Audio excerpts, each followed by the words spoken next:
We unpack. We unpack. We unpack. Coming to you live. Boxing Ego unpack. Yeah. We unpack. We unpack. We unpack. Coming to you live. Terence Crawford, Tszyu is definitely a possibility for potentially this year, 2024. That's what I need to talk to you guys about. Crawford Tszyu, will it happen? What are my thoughts? Ben Damon is a sporting reporter who deals with sports primarily in Australia and things coming out of Australia.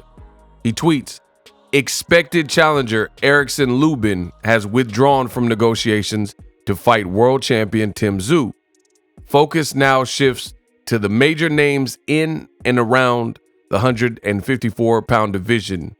But peep this, including Terence Bud Crawford. Bravo. Tszyu versus Crawford could be a thing. Now, Tszyu seemingly responded to this with a cryptic tweet, and it says big names only. So let me rephrase what's going on and spell it out for the slow people in the back. So basically, it looks like Tszyu and Erickson Lubin were in talks to potentially fight each other. For some reason, that fight has fallen apart. Now, at this moment of me recording the video, I seen via social media, Erickson Lubin is denying that it was his side, right? Because there was different reports that came out and they were pinning the tail on the donkey, if you will. Make sure you guys like, subscribe, and comment. Hit the bell notification icon so you do not miss a thing. So basically, when a fight falls apart in boxing, you know the rules. It's point the finger at the other side. So again, I don't know who is to blame for the fight falling apart between Tszyu and Erickson Lubin. Because, I mean, really being realistic, nobody's just going to outright come out and say, oh, I ducked. You know what I mean? So I don't know if we'll ever find out, nor does it really matter. If they're not fighting, they're not fighting. Tszyu went on record and he said big names only. So after the Erickson Lubin, you know, to me, it sounded like a sub to Erickson Lubin, who was on social media defending his side, saying he wasn't the reason why the fight fell apart. He didn't actually get formal paperwork and he didn't deny anything. But Tszyu's side, or at least Australian media, they're reporting that the fight fell apart. So it doesn't look like it's going to be Tszyu versus Lubin, which would have been a good fight for 2024. So this reporter is suggesting that Terence Crawford could actually be a considered candidate. And I have to agree with that because Terence Crawford's own team, and I made a separate video about it, but you guys subscribe to the channel so you could check out the past content that I've done.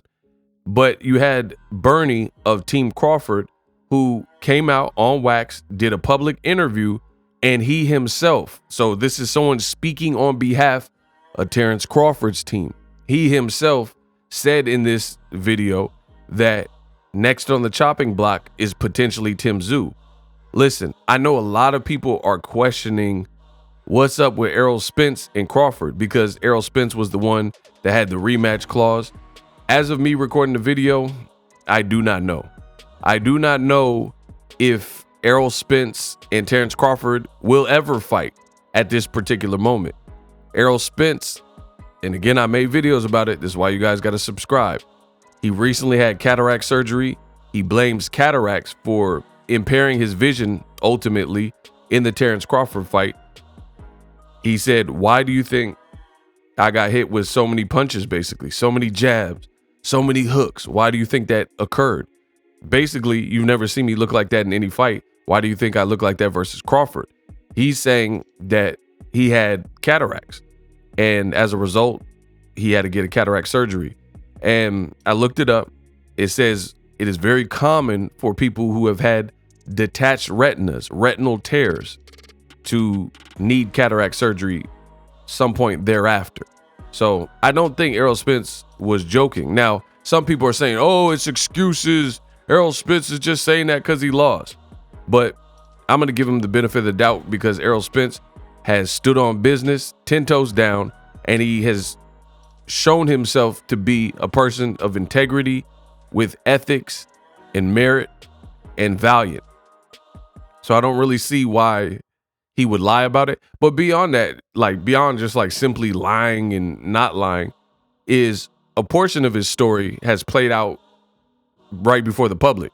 So you can't even deny portions of like the car flipping. People seen the video of that. So I think Errol Spence is being serious. Now, if you could argue, would that have made a difference if, let's say, he had no cataracts? Maybe Crawford still beats him because Crawford is an exceptional fighter. So it's very unclear as of me recording this video, what is the deal with Errol Spence versus Terence Crawford? However, this is a fight that happened last year. Many people are saying they don't even need to see a rematch. And with Errol Spence having surgery, maybe Crawford does get a get out of jail free card where he gets to move on and he's no longer beholden to the rematch clause, because there has to be some kind of expiration date or time limit in which they would have to fight. So based on Errol Spence's recovery, it is unknown at this time if that is the next fight. But if not, this is a great fight. Terence Crawford and Tszyu. Now, your boy Boxing Ego done told you the best in the business, and it's not even close. As the best in the business, I strive to give you guys quality videos, accurate, reliable information, and, you know, so far so good. But at the end of the day, I made a past video about it, and I said there are two names that I want to see for Crawford if he does not fight Errol Spence, because again, that's a big asterisk. It's a big question mark as to whatever the heck is happening with that particular fight. The two names that I told you, in lieu of Errol Spence possibly being out, the rematch clause, Terence Crawford might be able to sidestep it if enough time elapses, or Errol Spence is injured and can't do the rematch, or for any reason decides the rematch is not the next course.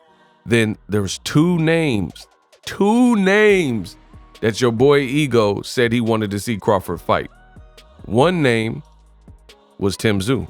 The other name was Jaron Boots Ennis, in no particular order, because truth be told, I probably want to see the Boots fight.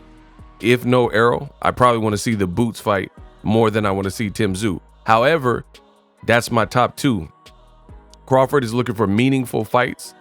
Either one of those serve that purpose, because Crawford has proven to be an excellent fighter. So he needs someone that can rival him, someone who can challenge him, someone who has some good attributes that at least make people believe. Because if Crawford, we've seen throughout his career, especially when he was with Top Rank, we've seen Terence Crawford fight against the likes of certain guys. And at the end of the day, we knew many of those guys had no chance to really beat him.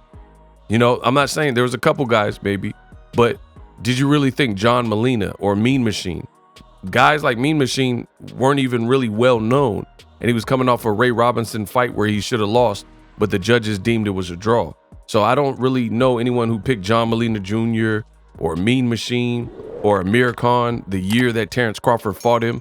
I don't know anybody that picked names like that to beat Crawford. But enter Jaron Boots Ennis, enter Tszyu. These are completely different fighters. They have their own style. Boots doesn't fight like Tszyu, and neither fight like Crawford.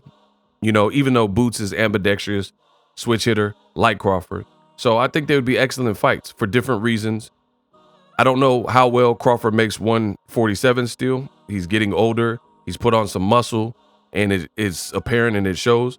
But if it's not going to be Boots, then I would love the Tszyu fight. And it looks like Tszyu, I mean, you can't say nothing. He's not ducking no smoke. Brian Mendoza, the way he knocked out Sebastian Fundora, who's like 6'7", was amazing. It was a great moment. It was considered one of the biggest upsets of last year. And he fought Jason Rosario. So he was on a good stretch. He was on a good run. And he went over to Australia and he lost to Tszyu and nearly looked like he was going to get stopped in some of those rounds. And Brian Mendoza is a tough as nails game fighter who's a very good fighter. So I see the development. I see the maturity of Tszyu, and he's looking better and better. people keep talking about, oh, it's an easy fight for Crawford because of the Terrell Gausha fight. But boxing fans mistakenly have this big, huge problem with judging people in boxing only on their worst moments. But that's unfair, and I'm going to tell you why. Now, for a young fighter, if you look at a couple fights ago, let's say 3 fights ago or so, and Tszyu got dropped by Terrell Gausha, who's also an Olympian, so there's no shame really in that. But he's a good fighter. He got dropped in the first round. First fight in America. You learn from those things. So to judge someone so harshly on one specific moment of their career, and they're still young and they're still, like, you know, able to develop, you completely negate the ability for one to learn, develop, mature. Like, think about any bet. Like, let's say you got arrested when you were a teenager. Hopefully you learn from it and you didn't get arrested again. You know what I'm saying? So everybody has a choice once they go through any type of L. And Tszyu didn't take an L, but that was an L coming to America and getting dropped in the first round. That wasn't a good look. But at the same time, since that point, he cooked Ocampo, who's a pretty big dude, you know, even though he moved up to 54. And then he beat Brian Mendoza, and he also beat a former champion in Tony Harrison. And he beat 2 of the 3 by stoppage. So people keep bringing up the Terrell Gausha performance, but he looks like he's getting better and better, and he comes from a famous father. He also looks durable and he has power. Some people question Crawford's chin, so that has its own, you know, dynamics. Crawford, he's a mean fighter. You know what I'm saying? So maybe he overwhelms Tszyu. He would be hungry to get a title in the new weight class. It'll maybe happen in Vegas or Australia if they were to fight. I like it. I think it's a great fight. So let me know what you guys think. Would it be a good fight, Tszyu versus Terence Crawford? I really wish we start getting the ball rolling on 2024. As of me recording the video, it's been real dry, and we haven't heard primarily PBC fights. So that's what I want to hear. I want to see what's going on, what's good, what's Gucci with some of these PBC fights. So whether it's going to be Errol and Crawford part 2, or Crawford moves on to fight someone like Boots or fight someone like Tszyu, let's get this show on the road. 2024 is up. Let's make this a great year in boxing. Subscribe to the channel. Check out some of the other videos that I've done. We unpacked. The future is now. The Hibernation 5s by Kenichi Bear. Hybrid gaming and lifestyle headphones. Out of the box, you can connect to any console or PC. Bluetooth ready with a low latency USB adapter, color RGB, and extreme bass mode. The Hibernation 5s adjust to you. Whether you need a gaming, travel, gym, or lifestyle headphones, the Hibernations got you covered. The new Hibernation 5s, link in the description. Customize the way you hear the world. Welcome to the nation.